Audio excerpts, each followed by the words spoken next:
देखो बच्चों, मैं आज प्रश्नावली 3.1 पढ़ाने जा रहा हूँ जो एनसीईआरटी किताब से है। इस क्वेश्चन में 3.1 में प्रतिस्थापन विधि से समीकरण को हल करना है। जैसे कि आपके सामने देखिए क्वेश्चन लिखा है कि x प्लस वाई बराबर 14 और x माइनस वाई बराबर 4। ये पहले का पहला क्वेश्चन है। इस क्वेश्चन में हम प्रतिस्थापन विधि से इसको सॉल्व करने की बात कह रहा है इसमें कि प्रतिस्थापन विधि से समीकरण को हल कीजिए। ठीक, तो यहाँ पर हम दो समीकरण दिए जाएंगे। एक ये दिया गया है, इसको हम मान लेंगे इक्वेशन नंबर फर्स्ट, माने कि समीकरण नंबर पहला, और इसे हम मान लेंगे समीकरण नंबर दूसरा। ठीक, एक पहला है और दूसरा है। हम लिखेंगे, अब इस मेथड में हम प्रतिस्थापन विधि से हल करने जा रहे हैं। तो किसी समीकरण को हल करने के लिए तीन मेथड है। कितनी विधियां हैं? तीन है। नंबर एक है विलोपन विधि, नंबर एक विलोपन विधि, नंबर दो प्रतिस्थापन विधि,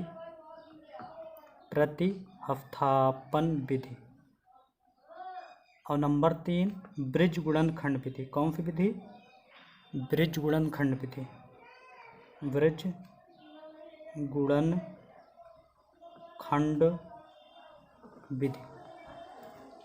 अगर आपसे क्वेश्चन में कहे कि विलोपन विधि से समीकरण को हल करो या प्रतिस्थापन विधि से हल करो या ब्रिज गुणनखंड विधि, तो तीन विधियां हैं, एक विलोपन, एक प्रतिस्थापन, एक ब्रिज गुणनखंड विधि।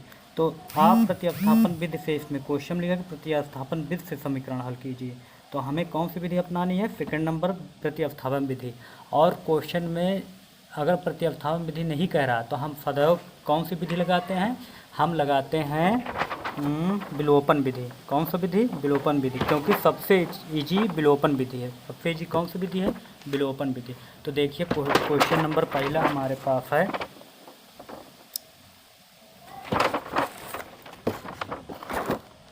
पहला क्वेश्चन है कि x प्लस वाई बराबर 14 और x minus y equal to 4।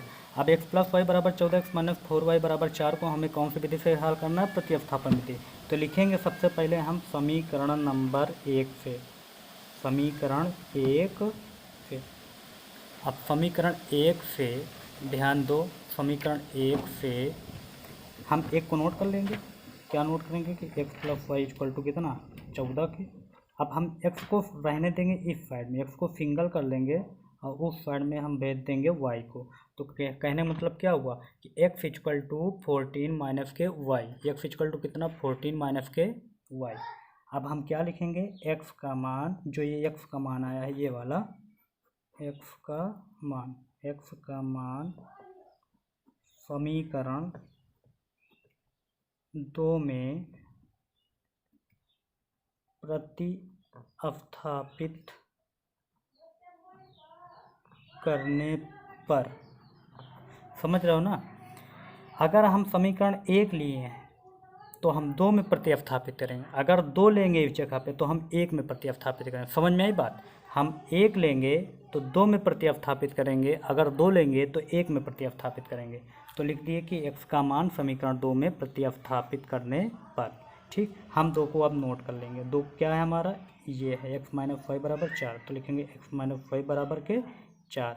अब हम इस x की जगह पर, इस x जगह पर कितना लिख देंगे? 14 माइनस के y। या x जगह कितना लिखेंगे? 14 माइनस के y।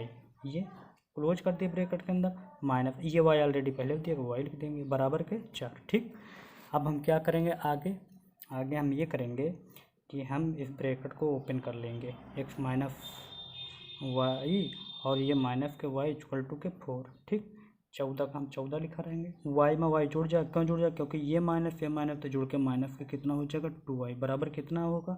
4 के। तो माइनस के 2y इक्वल टू 4 माइनस के 14 माइनस 14। ठीक, अब यहाँ पर क्या करेंगे? माइनस के 2y बराबर 14 से 4 घट जाएगा। बताओ कितना है? बड़ा है माइनस 14 या छोटी है? इससे घटेगा, माइनस से घट रहा है, 14 से 4 घटोगे माइनस के 10। अब इस माइनस को आप कैंसिल कर सकते हो, तो y इक्वल टू कितना हो जाएगा? 10। अब ये गुणा में है, इधर आएगा तो भाग में हो जाएगा, 2 पंचे 10। कहने मतलब y की वैल्यू कितनी आ गई? y की वैल्यू आ गई है 5। तो ये हमारी एक वैल्यू हो जाएगी y के बराबर कितने के? 5 के। दूसरी चीज़ आती है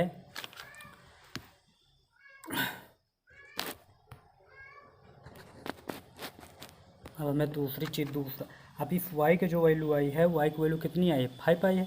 अब हम y की वैल्यू से x की वैल्यू किसकी वैल्यू निकालेंगे, x की वैल्यू निकालेंगे। अब हम लिखेंगे y बराबर के 5, y बराबर कितना 5। हम समीकरण एक में रखो या 2 में रखो, दोनों की वैल्यू एक ही आएगी। एक में रखने पर एक हमारा कहाँ लिखा है, एक हमारा लिखा है ये कि x + y बराबर 14। ठीक, अब हम लिखेंगे x 14 तो y की वैल्यू कितनी हो गई 5 बराबर के 14। तो x = कितना हो जाएगा बताओ, x = 14, इस 5 को उधर भेजेंगे -5, तो x = 9। अब बताओ यहाँ से प्रतिस्थापन विधि से हमें x की वैल्यू कितनी मिली, हमें x की वैल्यू मिली है, x की वैल्यू मिली है कितना 9 और y की वैल्यू मिली है कितना 5। यही आपका क्या आ जाएगा, उत्तर आ जाएगा। तो अगर कहेगा कि प्रतिस्थापन विधि से समीकरण को हल कीजिए, तो इस तरह हम करके ये हल कर लेंगे और यहाँ पर हमारा ये आ जाएगा उत्तर। ठीक है, ये आपका क्वेश्चन प्रतिस्थापन विधि से लग चुका है। ठीक।